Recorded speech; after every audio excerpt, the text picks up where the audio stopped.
Hey. Welcome to Apartment 309 Podcast, the one-sided storytelling podcast where I dive into true crime or the paranormal and tell it to my captive audience boyfriend while he reacts occasionally. So basically, just recording part of our normal day. I'm Lauren, Hey, I'm Eric. and we live in Apartment Apartment 309. Don't forget to follow or subscribe so you don't miss any new episodes, and we always love to see a rate and review. And what are we today? We're here for it. Yeah, we're ready. I'm probably more ready than you are.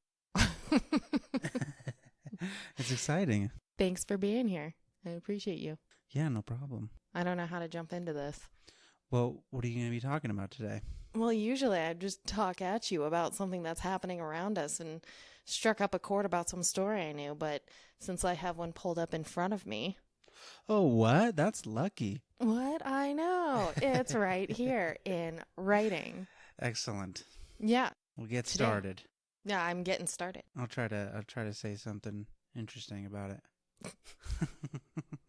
So, you know how I've been walking around the house and getting spooked out, and I keep telling you I keep getting spooked out? Yes, and, it's hilarious. Yeah, so we have a skeleton in our house who occasionally wears a wig or hats or helps model for us. That's Carl. His name is Carl, and he is now currently posed behind a reading chair, backlit by a street light. This story, I got up for a snack late last night and had to leave all the lights on when I went to bed. Yeah, he's got a really nice red wig on, and it really makes him extra creepy. It's almost like Ring Girl, but I don't know how else to describe it. A little bit Ronald McDonald, a little bit Poison Ivy, I guess. Yeah, like 1980s Ronald McDonald. Right. But dead.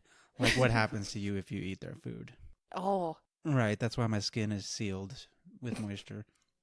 the pores. Well, anyway, so the story that I researched, the Catskills crone.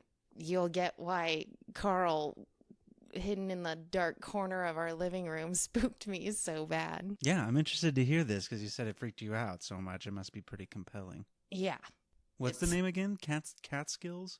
Catskills crone. Okay. And I'll tell you what the Catskills are here in a minute. As far as where the story originated from, actually from Reddit, circa 2016. Ooh, creepypasta style? Almost. It was actually posted on the paranormal subreddit in January of 2016. It was posted by a throwaway account, username Wigged Hiker Throwaway. Classic. Reddit, for those of you that don't know, is a social networking, I guess, a news networking, social networking conglomeration of anything and everything. It's curated by site members and promoted by voting. They categorize into sections called subreddits to break it down, as it is the first and last page of the internet. It is.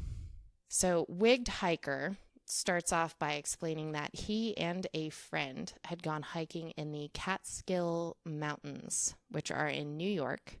They're halfway between New York City and Albany, give or take. He doesn't ever really give the exact location, just kind of describes it as part of the Sundown Forest area near some caves. He says that he and his friend went way off the trail. They went into a cave and found what he called a really creepy statue. He attached some pictures of it, and you should actually look those up if you want. Oh yeah, well, what is the Catskills statue? Catskills crone. Crone. Catskills crone. Oh, okay. Oh, what? Yeah, exactly. He attached some photos to his original post from when they found it. He attached some photos inside the cave and then also of them holding it when they brought it home. And then you can find a lot of pictures that were taken a little bit later, which we'll get into here in a second. So just to give a little description of what it looks like, hand-carved wooden statue, appears to be female. There's a noose around its neck and nails in its eyes. So the statue is much older. Nails also look quite a bit older. They're rusty, they're worn down, they're still intact though. They're identifiable. There's 6, 3 in each eye. There's a noose, which has 6 loops in the knot. The noose itself is clearly much newer, more modern looking, suspected to be about a year old, as opposed to the statue itself, which unknown. I'm kind of confused by this. Yeah, right. It looks posed almost. So creepy, but posed. Yeah, so this is the one, like there is just one and he found it. Yeah, and they found it on I think a bed of twigs and leaves. It almost looked like there was some sticks set up at the bottom of it. Wasn't really anything else near it. Possibly a small fire had been started around it, although it itself was not burnt. Odd. Yeah, it's like a creepy voodoo doll. OP says that the statue really wigged out Hiker. His buddy decided to take the statue home with him, though. So he was freaked out. He's like, don't do it. His buddy's like, nah, I'm going to take it. Let's take it home. The area is known to the locals as it's rumored to be a spot where cults go to worship. There's definitely rumors about sacrifices involving animals. It goes back a couple generations. So this kid's parents told him, their parents told them, kind of thing. Now, I'm going to read a little quote from his original post. A couple days later, my friend calls me and tells me that he thinks the statue is haunted because it keeps moving from its spot and he keeps smelling weird stuff. Says he can't sleep at night because banging keeps waking him up. Now, last night, someone knocked on his door, but no one was there when he opened it, and he's super weirded out. He thinks he has a ghost because of the statue. So while the original post was up, it started making the rounds on Reddit. A lot of people crying fake, a lot of other people wanting to offer help. Some people wanted more detail. They felt that, throwaway account, not a lot of detail involved, kind of dodging the questions, dodging the point, no responses. It really smelled like a fake account, fake post. Well, the owner and curator of the Traveling Museum of the Paranormal and Occult, Greg Newkirk, was told about the post. He was actually on set filming some show about finding Bigfoot. I think it was actually called Finding Bigfoot. And one of the guys on set was dinking off on his break, scrolling through Reddit, found the post, and called Greg over and told him about it. So OP never revealed his name, but because Greg was informed about the post, he then started emailing him. Turns out this kid's name is Danny. We still don't know his friend's name. There's a couple of communications, couple of emails back and forth between the two. And Greg actually posted this later on a website for the weird and paranormal to help get word out about the statue as well as his traveling museum of the paranormal and occult. He ended up posting some of the conversations between him and Danny. Danny ended up mailing the statue over to the museum at the end of all of this. This takes place over a couple of weeks. So Danny had originally posted to Reddit asking for someone to help identify what the statue was, and then ended up asking for help on how to handle it.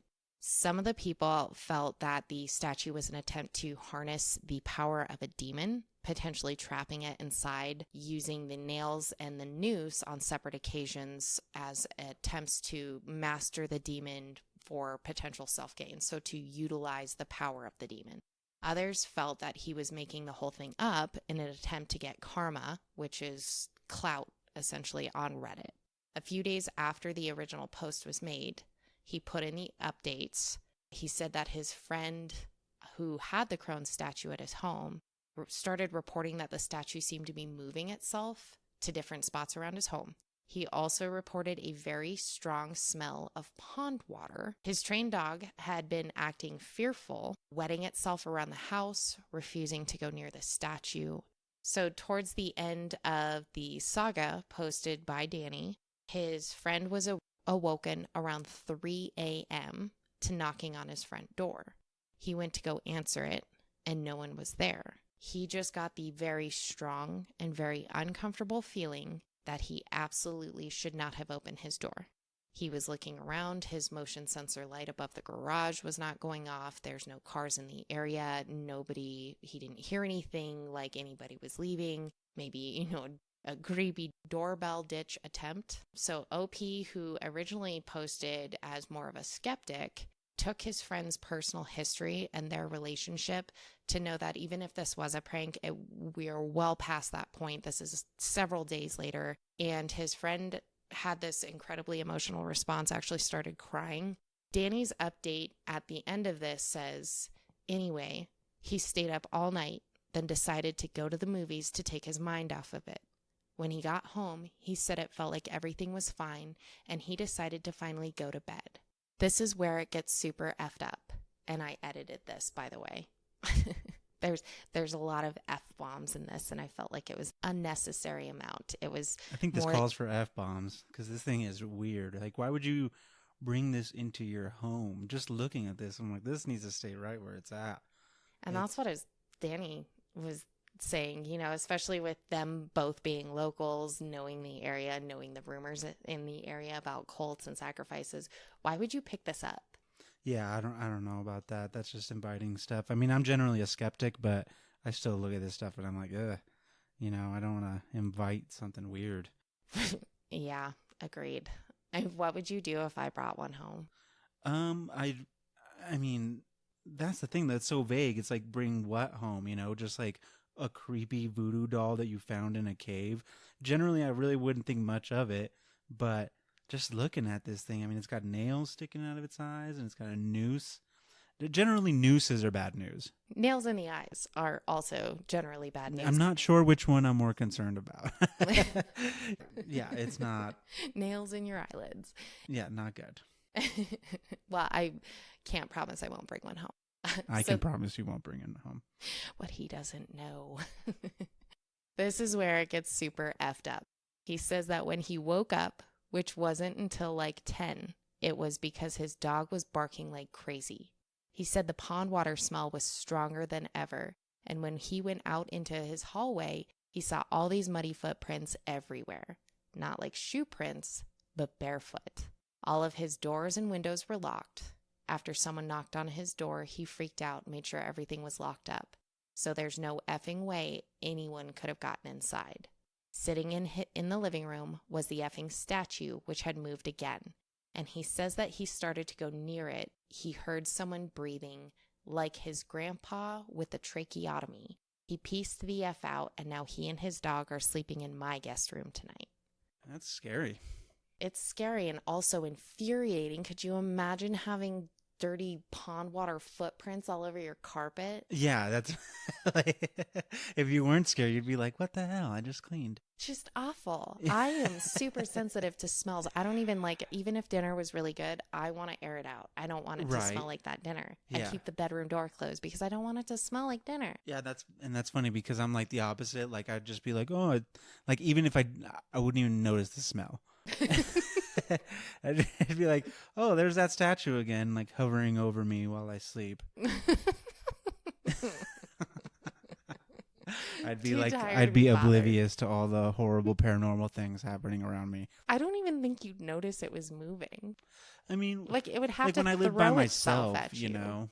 But I mean, if I don't know, even when you lived by yourself, I wouldn't even notice if it was no, moving you around. wouldn't Probably have a clue. not. No, it'd be weeks. Yeah, I would be just like moving it out of the way to get cereal and stuff like all the time. Like it would always just be in the way. I'd be like, oh, there's this thing again. I thought I put this away. Right? I thought I mopped the floors in here. She'd have to like dump dirty pond water on you. Yeah. Yeah. Like, how did I get pond water on me? Oh. You just assume weird. You did it earlier. Right? It's so strange. Just missed it. I guess I wrote here another update, but I'm pretty sure he only did one update. It finished off simply with, it got worse, so we sent it to the guy in the comments, which he was referring to Greg Newkirk from the museum. And he signed off with a, thanks to everyone who actually tried to help and didn't just call us a couple effing idiots. And so this is where Greg's story comes in, because like I said, Greg actually wrote a whole article on it, and he really went into detail. He broke down what I just did in a much more eloquent manner. But the museum itself, just to give you a little backstory on Greg and his partner Dana, his wife actually, they collect strange and paranormal items, and they either try to debunk them or they offer to safekeep them. They'll either pay for them or sometimes people just give them, like the statue. Most of their collection is actually displayed around their home when they're not out traveling the paranormal circuit. And they're actually really well known in the community because they have more of an interactive display as opposed to those that keep things behind glass, or like the Warrens where they keep it in their basement or a special room in their house. They present it and allow people to interact with it. And we'll get into their dark mirror. Just passing the curses around. Basically. And so they get a lot of backlash. They get a lot of mixed reviews on that. I'm not sure if that's their point or what they're trying to do with that. But yes, so this is actually part of their do not touch. Okay. So yeah. So they're on set helping with the show, the Finding Bigfoot show. The crew member shows the post, and that's when the emails start. So although Danny never went into further detail, he just said it got worse. We actually get to see a little bit behind the scenes with the emails back and forth with them. After the overnight at Danny's place, they end up going back to the friend's house to get the statue. They wanted to get it out of there. Danny walks in. He sees the footprints. He described the smell more like a wet dog. Okay.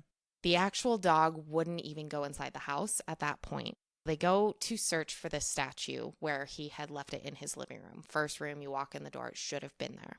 They can't find it. They're walking around and they actually see it in the hallway.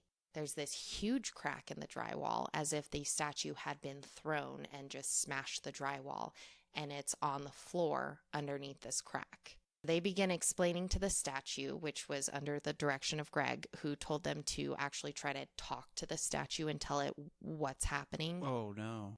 You know, he just wanted them, and I don't know all the details, but it sounded like he more so wanted them to explain to the statue, hey, we're going to be moving you. They go in and they start apologizing to it, that they're going to take it back to its rightful location, back up in the cave where they found it. And both of them start communicating to each other that they're getting this really strong sense, just that intuitive sense, that they should not return it back to the cave. That's when Danny was like, hey, Greg, sending it your way. Have at it, brother. Weird. Take it back to the cave, dude. Well, okay, but they both got that gut feeling. And Danny's standing over here being a non-believer. Shun the non-believer. He's not into this, but he's seeing his friend's reaction and he's seeing the things around the house. And so he's kind of, I think, falling a little bit more into the probably didn't want to go back to the cave anyway. Right. Other people's reactions are going to really determine how you feel about that kind of stuff anyway, too. I mean, like I said, like I wouldn't even think twice about it, but then as soon as you'd be over and you'd be like, oh, is that like thing like stinking up and walking all over the place, then I would notice. I don't know. Take it back to the cave. That's my call. I walk in, I'm like, Eric, what the hell happened? And you're just like, what? Oh, that stupid demon again. I thought it cleaned up. I'm just kidding. Your apartment was always relatively clean. That's right. Yeah, I still love you. Yeah, because I'm clean. Anyway, here is an excerpt from the email sent from Danny to Greg that was not posted on the public forum. Okay. So he says, when we were standing in the hallway talking to this thing, his dog started barking like crazy outside. And when we went to see what was going on, we both thought we saw a woman standing in the dark corner of his living room. She was totally naked, really old, and dripping water, and her eyes sort of glowed in the dark. She was hunched over near his shelves. We both freaked the F out and ran outside. This was in the middle of the day. Whoever it was wasn't there when we went back in. We grabbed the statue and apologized again, wrapped it in a pillowcase, and put it in a box. And that's how they ended up sending it over to Greg and Dana. Sorry, snuff it. I didn't mean to. I'm sorry. Ah, creepy. Put some extra tape on there. Right. Sorry. Do you think they paid extra to like overnight it, expedite it? Ooh, what do you think happened to the guys that were delivering it? I don't know. That's weird. Like, did the box move? Bouncing around in the back like there. Wet footprints in the truck. Oh, what if you got your mail delivered and it was just sticky pond water? Well, I'd complain. I wouldn't assume that it was like some curse. Just assume your letter got cursed. Yeah. You're like, that was my paycheck. That's the thing. Is that like a lot of these things is like is that the amount of the extent of the curse? Is there a curse? Is that what they're like surmising from it? Well, I think the general agreement upon people who didn't think it was a silly nonsense and wrote it off, felt that something had been trapped inside the statue that was Oh, I able see. to interact with its surroundings. So, question, immediate surroundings, or does that extend? Right. But then how does that explain barefoot prints of pond water? I don't know. I'm just curious to hear more about what's going on. So what happened next? You're like, hurry up, I'm tired. No, no. So now Greg and Dana have the statue in their own home. They have some cats that they have at their home. They're their pets. Again, they store all of these things around their apartment. I would love to see, because there's a lot of talk about how animals interact with the paranormal. Sure. What kind of beefed up cats do they have? Like, if I was a cat, I wouldn't be able to handle that. I would hate that. There are some days I wish I was a cat because I just want to stay at home and eat snacks and sleep. But if somebody like that adopted me, I would immediately take that back, and I would be that cat that ran away and just lived on the street. Because of the statue? Because of the stuff. I don't know. Yes. I don't know. Cats get into stuff. Like, Right, what if but they what does that knock have the to do statue with over? the statue? I don't know. Not necessarily just the statue. I'm just talking about the cats in their home. This is turned to like an analyzing different breeds of cats and their reactions to If I rooms was a full of cat, stuff. I would be a tabby. Okay. Right. So, I'd their be like cat. Garfield with the the with the food. lasagna. Yeah. Back to it. Their cats were reactionary to it, the statue in particular. They said that the other items in their home seemed to respond to the new presence as well. Greg talks about how some of these items will interact with each other, and some get along, some don't, some they have to keep separated, some they can put together. So with unexplained bangs and noises, at one point they're sitting watching TV and they hear a kapow in the back, and he gets up and looks over and he finds a statue of Jesus, which had been torn apart. So the arm had been torn off.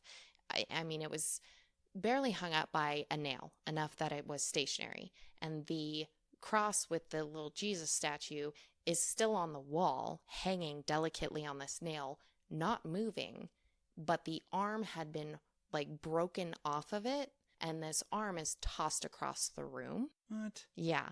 There were wet footprints that showed up in their home. Also, there's a picture of Dana sitting on their couch pointing at one of the wet footprints on the back of their couch, which shockingly looks like our couch. So again, Carl in our living room, snacks last night, terror. Yeah, but me, we got him at Home lights. Depot. He's not cursed. Carl. That makes it seem like we adopted him. Yeah. Yeah, he would have been put Screw down you, if it Carl. wasn't for You're us. just a Home Depot. Carl. Okay. Where was I with this?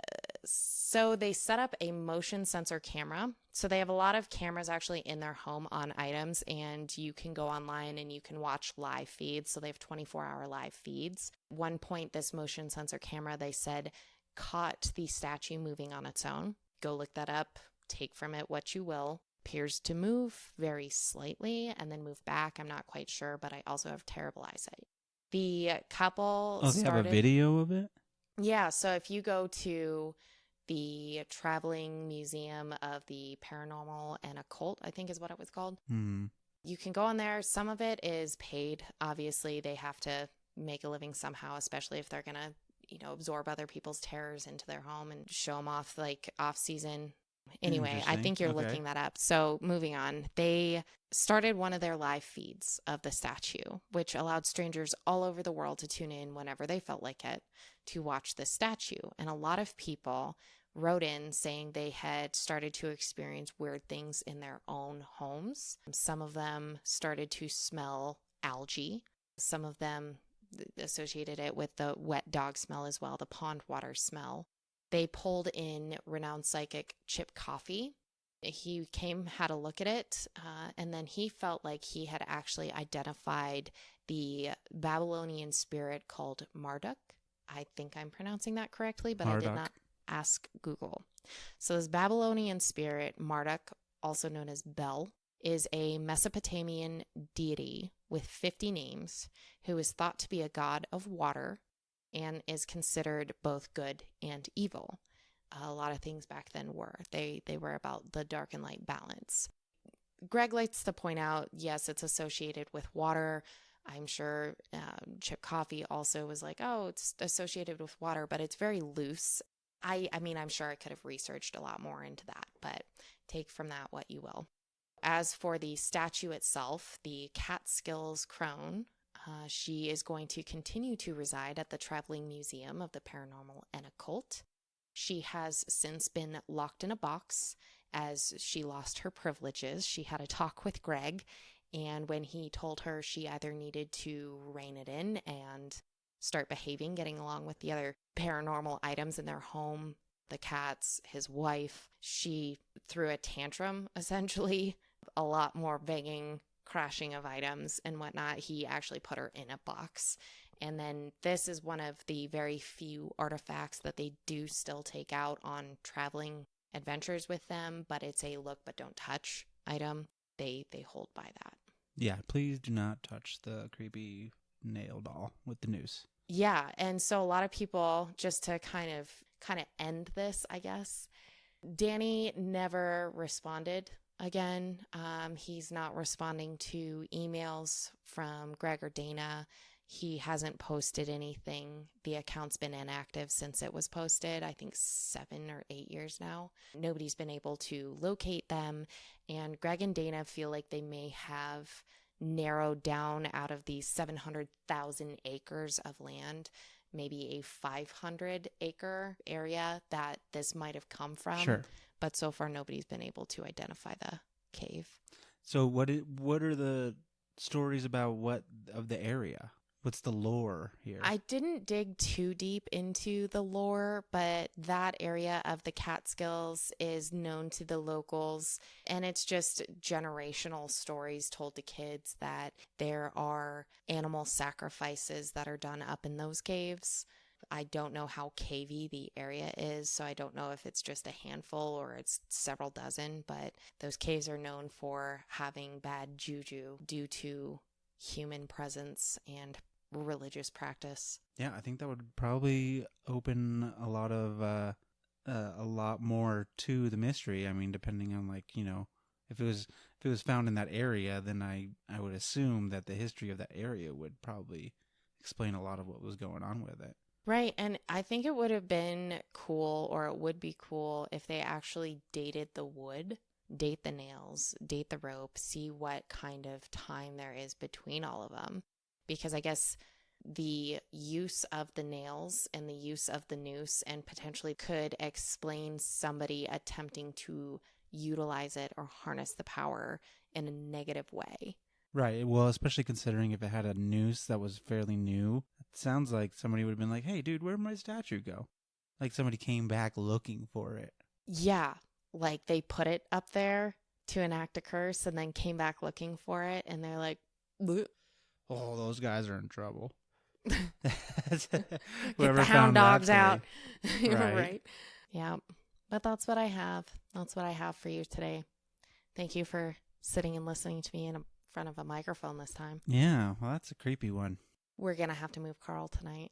I'll move him when you're not paying it. Well, now that I told you, I guess now you're gonna know. But it works anyway, whether I tell you I'm gonna do it or not, because he's just in different places and it scares you. All right. Did you have any way that you wanted to end this? I had a good time. I'm looking forward to more. Were you even listening? Yeah, of course I was listening. I was talking to you the whole time. Wait, what? There we go. There we go. Well, thank you so much for joining us tonight in Apartment 309. Please send us your story, whether it's about your experience with the paranormal, true crime, alien encounters, or anything of the like. Our email is apartment309podcast@gmail.com.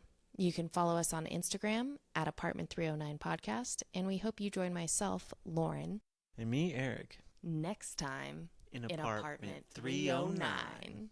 And he's here for it. And I'm here for it. We'll mix that up, and we'll probably add on to this. Yeah. Maybe. Make it a regular thing. We will. I feed you. Yeah, I'm not going anywhere. All right, thanks. Bye. Bye.